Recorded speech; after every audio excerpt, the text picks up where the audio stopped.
안녕하세요. 유튜브 채널 미국 주식 이슈 워치입니다. 네, 안녕하세요.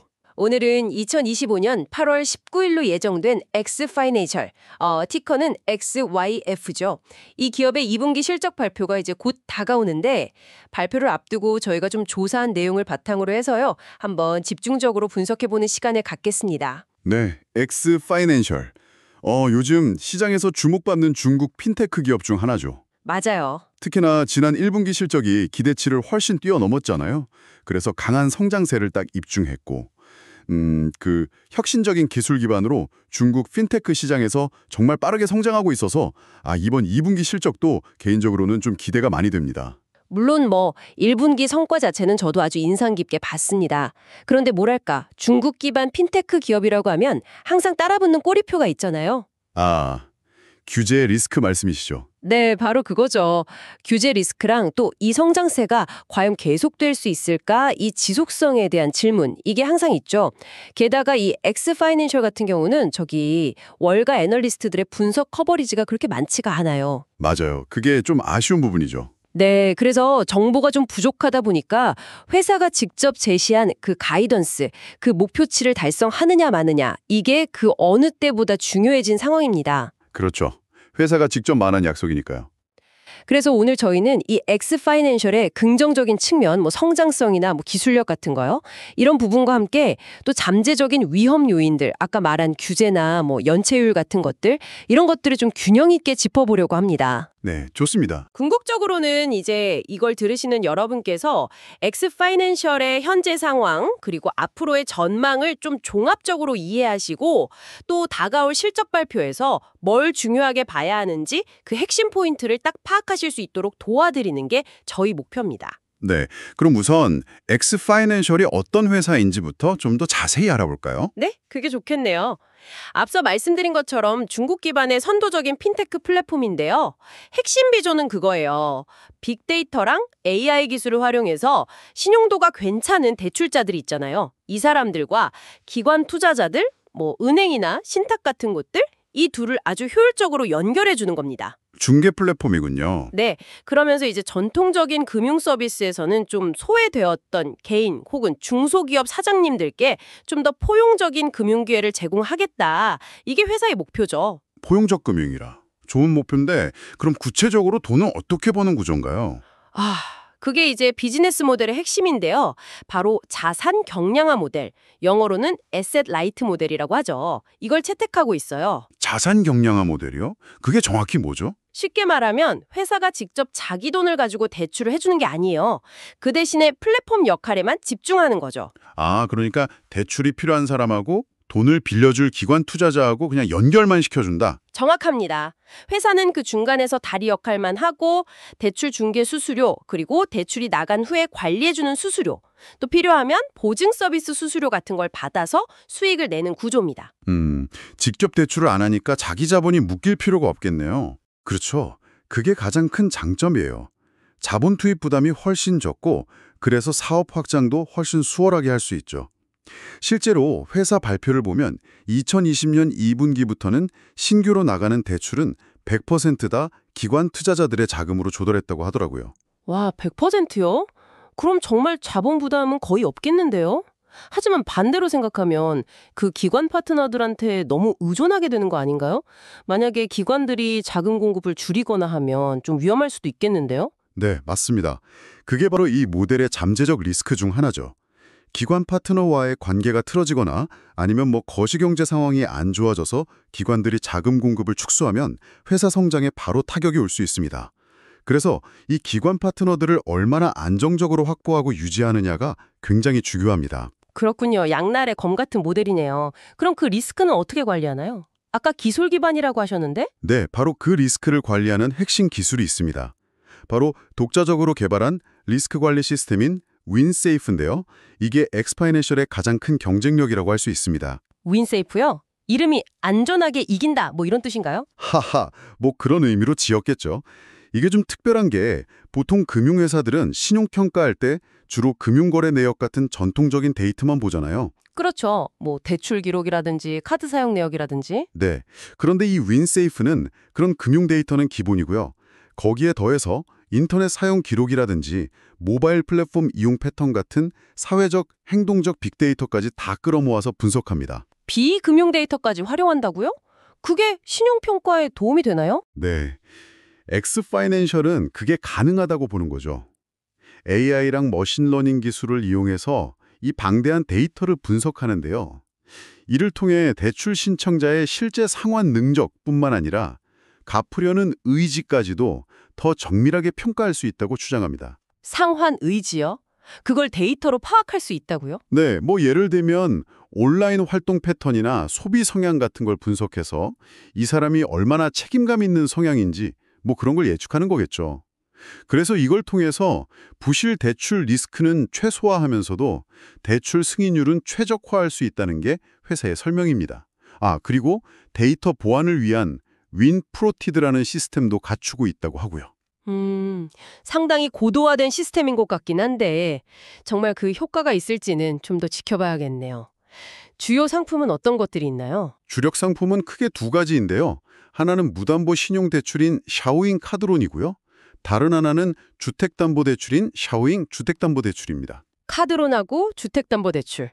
일반적인 상품들이네요. 그럼 주로 어떤 고객들을 대상으로 하나요? 주타겟 고객은 아까 잠깐 언급했던 기존의 전통금융권에서는 좀 대출받기 어려웠던 분들입니다. 예를 들어 신용기록이 별로 없거나 부족한 개인들 또는 중소기업 사장님들이죠. 중국 내에 이런 분들이 꽤 많거든요. 그러니까 신용도가 상대적으로 좀 낮은 고객층이 주타겟이라는 거네요. 윈세이프 시스템이 아무리 효과적이라고 해도 그런 고객층 자체가 가지는 신용 위험은 좀 높지 않을까요? 네, 그 점은 분명히 고려해야 할 부분입니다. 회사는 윈세이프 시스템으로 충분히 관리가 가능하다고 자신하지만 아무래도 전통적인 우량 고객층보다는 내재된 리스크가 더 클 수밖에 없죠. 그래서 이 리스크 관리가 실제로 얼마나 잘 되고 있는지를 계속해서 확인하는 게 중요합니다. 알겠습니다. 자, 그럼 이제 가장 중요한 부분이죠. 지난 분기, 그러니까 2025년 1분기 실적을 한번 자세히 들여다보겠습니다. 5월 19일에 발표됐었죠? 네, 맞습니다. 1분기 실적은 정말 한마디로 어닝 서프라이즈였습니다. 시장 예상을 훨씬 뛰어넘었죠. 어닝 서프라이즈요? 구체적으로 얼마나 잘 나왔는데요? 주요 재무지표들이 거의 다 전년 동기 대비해서 아주 눈에 띄게 성장했습니다. 우선 총 순수익, 매출이 19억 3,750만 위안이었는데요. 이게 우리 돈으로 환산하면 대략 2억 6,700만 달러 정도 됩니다. 전년 동기 대비해서 무려 60.4%나 증가한 수치입니다. 와, 60.4%요. 매출 성장세가 정말 대단하네요. 이익은 어땠나요? 이익도 아주 좋았습니다. 영업이익은 5억 7,290만 위안, 약 7,890만 달러로 전년 동기 대비 52.1% 증가했고요. 이건 운영 효율성도 계속 개선되고 있다는 걸 보여주죠. 52% 증가, 매출 성장률보다는 약간 낮지만 그래도 엄청난데요? 순이익은요? 순이익은 4억 5,810만 위안, 약 6,310만 달러로 전년 동기 대비 26.2% 증가했습니다. 그리고 일회성 요인을 제외하고 핵심 비즈니스의 수익성을 보여주는 비일반 회계 기준, 넌게이피, 조정순이익은 4억 6,700만 위안으로 전년 동기 대비 44.9%나 늘었어요. 조정순이익 증가율이 45%에 가깝군요. 핵심 사업이 아주 탄탄하게 성장하고 있다는 증거네요. 주당 순이익도 많이 늘었겠는데요. 네, 맞습니다. 기본 ADS당 순이익, 베이징 넷 어닝스 퍼 ADS가 10.92 위안, 약 1.50달러였는데 이게 전년 동기 대비 45.6% 증가한 겁니다. 그러니까 전반적으로 보면 매출부터 시작해서 영업이익, 순이익, 주당 순이익까지 모든 면에서 정말 강력한 성장을 보여준 거죠. 정말 서프라이즈라고 할 만하네요. 이렇게 실적이 좋았던 가장 큰 이유는 뭔가요? 역시 대출 중개 규모가 폭발적으로 늘어난 덕분입니다. 플랫폼을 통해서 이루어진 총 대출 중개 및 발생액이 무려 351억 4,900만 위안이었어요. 이게 전년 동기 대비 63.4%나 증가한 겁니다. 대출 중개액이 63%나요. 와, 사람들이 정말 많이 이용했나 보네요. 그렇죠. 그 결과로 활성 대출자 수, 그러니까 실제로 대출을 이용한 사람 수가 243만 명에 달했는데요. 이건 전년 동기 대비 77.1%나 폭증한 수치입니다. 활성 대출자 수가 77% 증가라 정말 놀라운데요. 그럼 전체 대출 잔액도 많이 늘었겠네요. 네, 총 미상환 대출 잔액은 584억 3천만 위안으로 전년 동기 대비 33.3% 증가했습니다. 이렇게 재무지표나 운영지표를 보면 정말 폭발적인 성장을 한 건 확실한데 한편으로는 이런 생각이 드네요. 이렇게 빠르게 성장하면 아까 말했던 그 신용위험 관리, 즉 부실대출 관리가 제대로 될 수 있을까?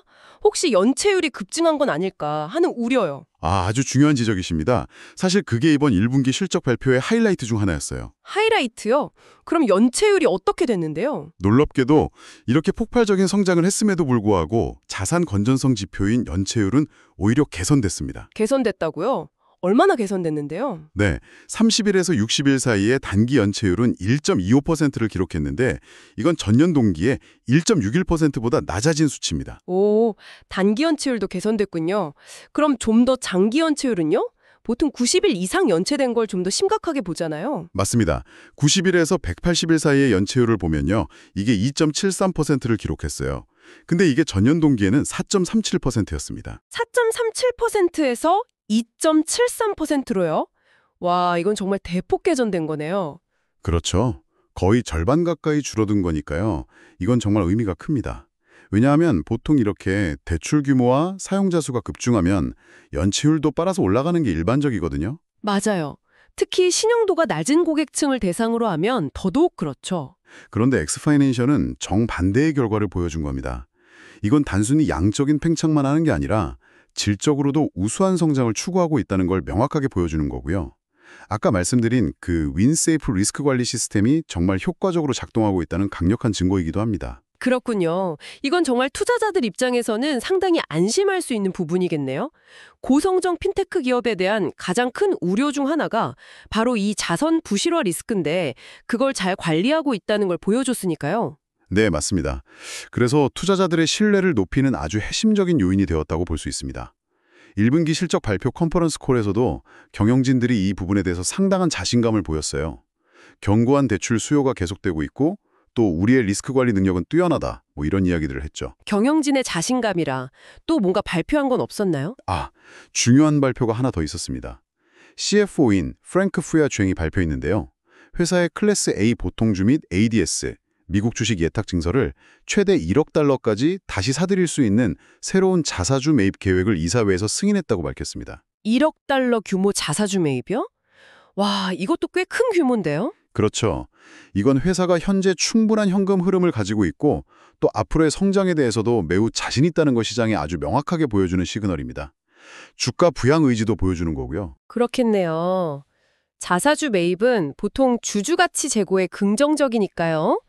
자, 그럼 이렇게 어닝 서프라이즈, 연체율 개선, 그리고 자사주 매입 발표까지 나왔으니 시장 반응도 당연히 뜨거웠겠네요.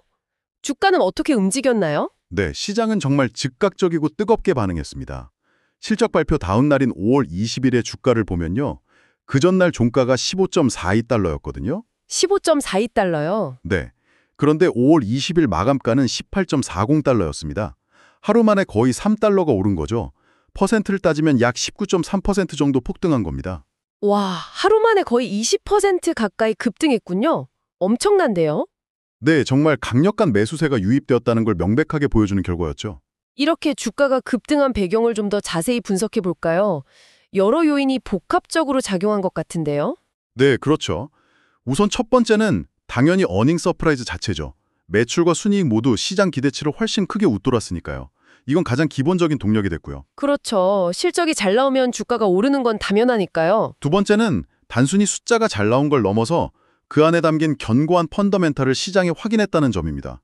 아까 말씀드린 대출 중개액이라 활성 사용자 수가 폭발적으로 증가한 걸 보면서 이 회사의 비즈니스 모델이 정말 성공적으로 작동하고 있구나. 그리고 앞으로도 지속 가능한 성장을 할 수 있겠구나 하는 인식을 시장 참여자들에게 확실히 심어준 거죠. 성장 스토리가 여전히 유효하다는 걸 증명한 셈이군요. 세 번째 요인은 바로 리스크 우려 해소입니다. 고성장 핀테크, 특히 중국 기업에 대한 가장 큰 우려가 자산 부실화 리스크인데 연체율이 오히려 크게 개선된 걸 보면서 이 우려가 상당 부분 해소된 거죠.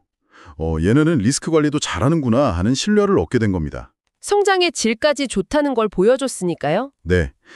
마지막으로 네 번째 요인은 방금 말씀드린 적극적인 주주 환원 정책 발표입니다. 1억 달러 규모의 신규 자사주 매입 계획 발표는 회사의 재무 건전성이 튼튼하고 또 경영진이 회사의 미래 가치에 대해 얼마나 자신감을 가지고 있는지를 보여주는 아주 강력한 시그널이었습니다.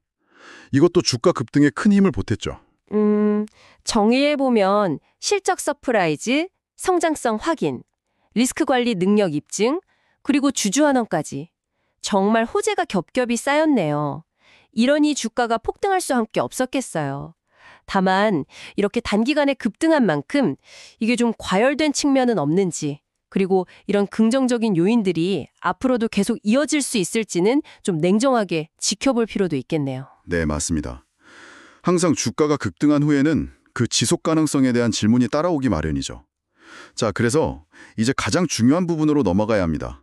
바로 이번 주에 발표될 2025년 2분기 실적 전망과 우리가 주목해야 할 핵심 포인트들이죠. 네, 드디어 본론이네요.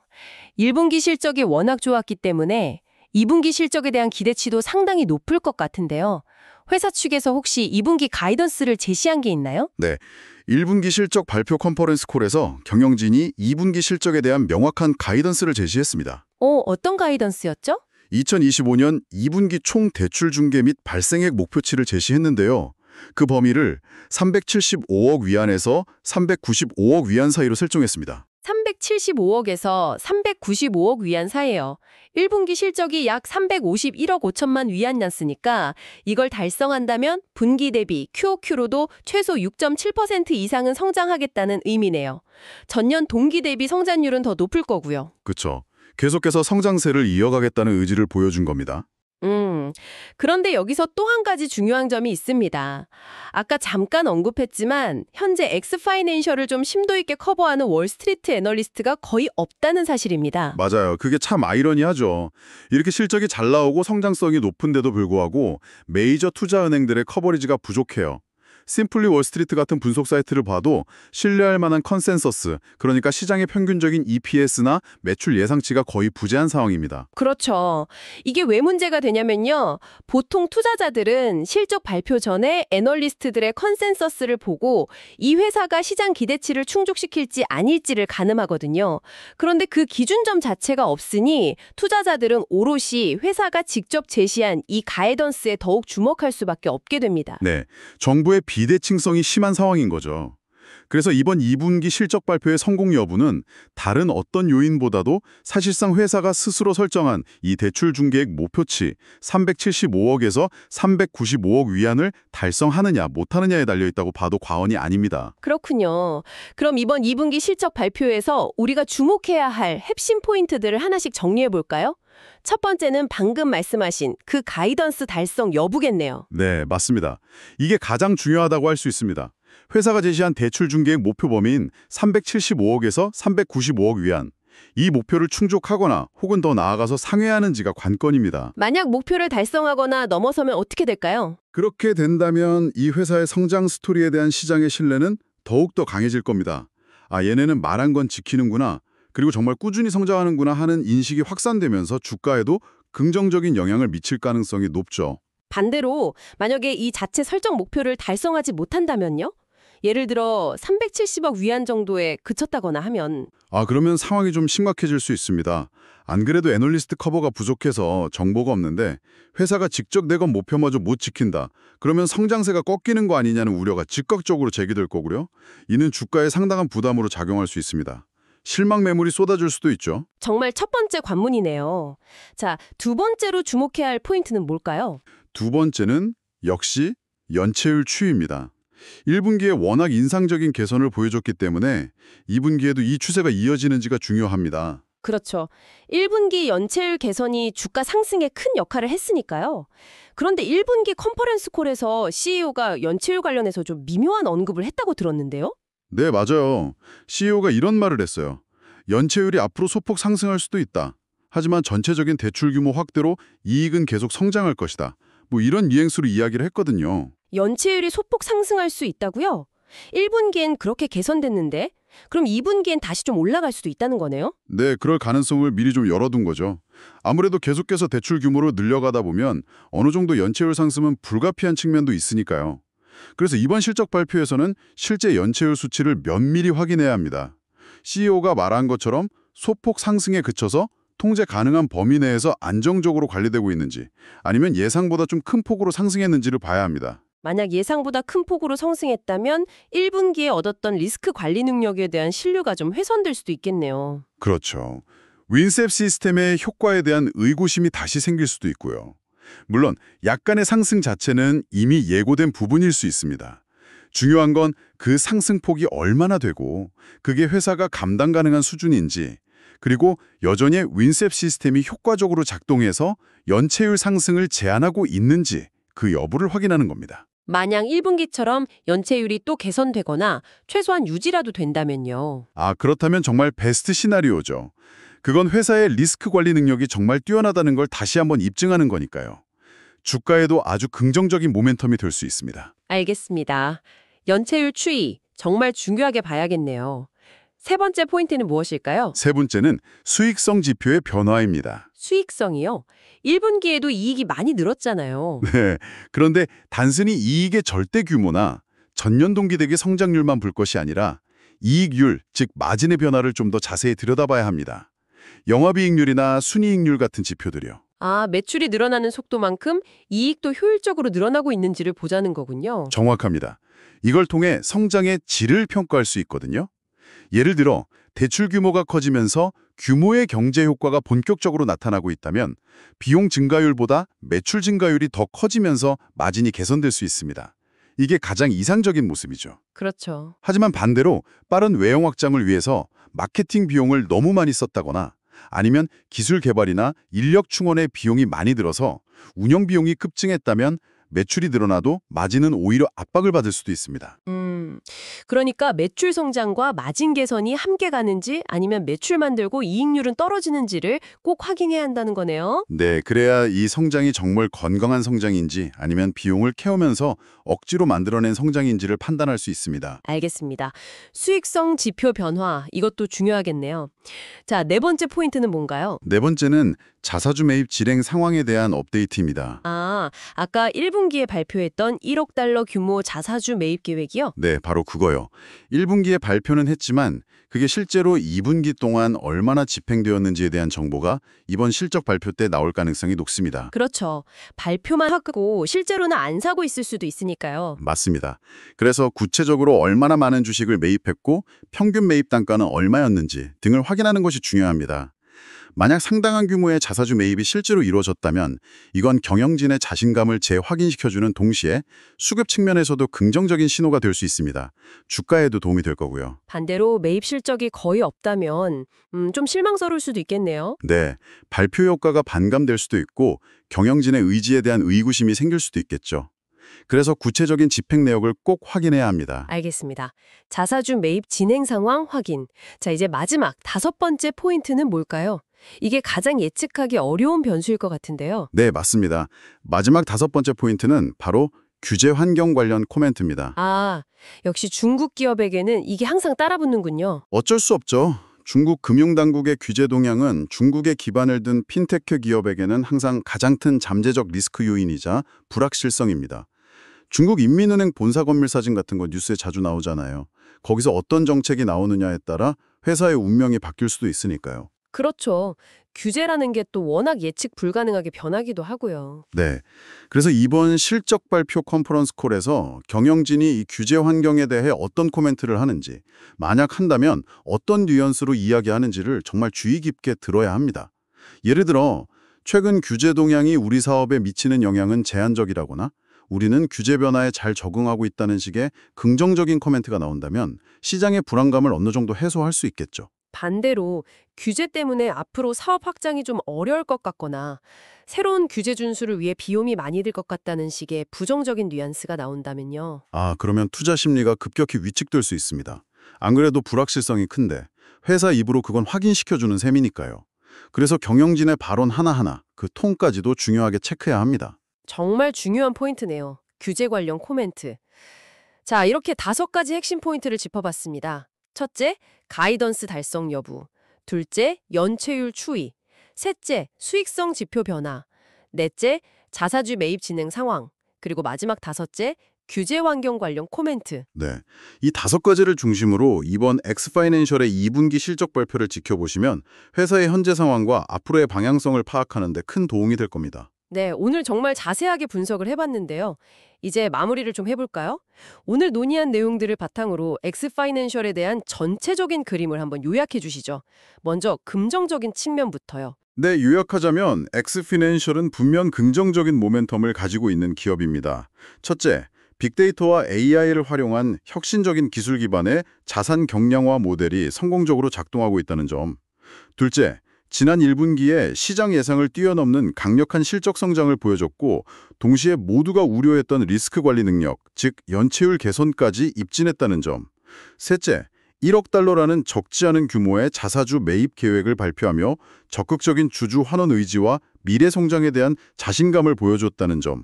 이런 부분들이 엑스피넨셜의 강점이라고 할 수 있습니다. 그렇죠. 따라서 이번 2분기 실적 발표에서 회사가 스스로 제시한 가이던스를 잘 달성하고 또 연체율 같은 리스크 지표들이 안정적으로 관리되고 있다는 것을 다시 한번 보여준다면 이 회사의 성장 스토리는 앞으로도 계속 이어질 가능성이 높다고 봅니다. 알겠습니다. 확실히 긍정적인 측면들이 많네요.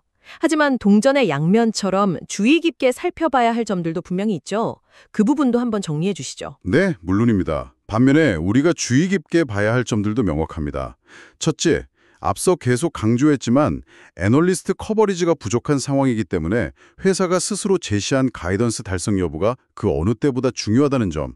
이게 실패하면 충격이 클 수 있습니다. 둘째, 1분기에 보여준 놀라운 성장세가 과연 2분기에도 지속될 수 있을지, 그리고 성장과 함께 연체율 관리가 계속 잘 이루어질지 여부를 확인해야 한다는 점. CEO가 연체율 상승 가능성을 언급했기 때문에 더 중요하죠. 셋째, 외형 성장뿐만 아니라 수익성, 즉 마진이 개선되고 있는지도 함께 봐야 한다는 점. 성장의 질을 따져봐야 합니다. 네, 그리고 또 있죠. 네. 넷째, 1억 달러 자사주 매입 발표가 실제 지평으로 얼마나 이어졌는지 그 실효성을 확인해야 한다는 점. 마지막으로 가장 큰 외부 변수인 중국의 규제 환경 변화와 그에 대한 경영진의 언급 역시 향후 주가 방향에 큰 영향을 미칠 수 있는 주요 변수라는 점입니다. 그렇군요. 정리해보면 긍정적인 성장 모멘텀과 함께 가이던스 달성, 리스크 관리, 수익성, 주주 환원 실천, 규제 대응 등 확인해야 할 과제들도 산적해 있는 상황이네요. 네, 맞습니다. 이번 2분기 실적 발표는 이러한 긍정적인 기대와 잠재적인 우려 요인들이 실제로 어떻게 나타날지를 확인할 수 있는 아주 중요한 분기점이 될 것입니다. 네, 정말 그러네요. 다가오는 FX 파이낸셜의 2분기 실적 발표, 오늘 저희가 논의한 이런 여러 가지 포인트를 염두에 두시고 지켜보시면 더 흥미로울 것 같습니다. 오늘 저희가 나눈 이야기들이 여러분께서 엑스파이낸셜이라는 기업을 이해하시고 또 앞으로의 행보를 전망하시는데 조금이나마 도움이 되었기를 바랍니다. 네, 저희도 그랬기를 바랍니다. 자, 그럼 오늘 이야기는 여기서 마무리하도록 하겠습니다. 마지막으로 항상 드리는 말씀이죠. 본 방송에서 제공하는 정보는 투자 자문이나 권유가 아니며 모든 투자 결정과 그에 따른 책임은 전적으로 청취자 본인에게 있습니다. 네, 신중한 판단이 중요합니다. 그리고 본 컨텐츠는 AI가 생성한 정보를 일부 포함하고 있을 수 있으며 그 과정에서 사실과 다소 차이가 있는 내용이 포함될 수도 있다는 점 유의하시기 바랍니다. 지금까지 미국 주식 이슈워치였습니다. 감사합니다. 감사합니다.